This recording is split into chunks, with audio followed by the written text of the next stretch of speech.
ettől vajon tovább bírom majd? Szia! Segíthetek valamivel? Nem, én csak nézőlődök, azt hiszem, köszönöm. Csak nyugi, gondolom egy ismerősödnek lesz. Milyen problémákkal küzd?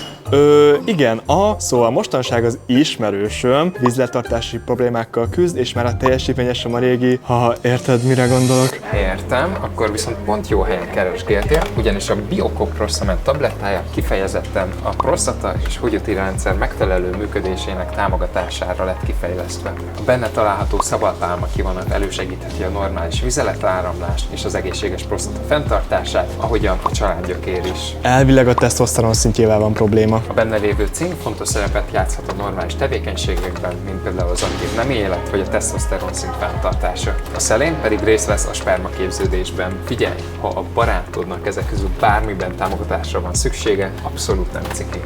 Értem. Akkor azt elviszem neki. Köszi szépen. Nincs mit.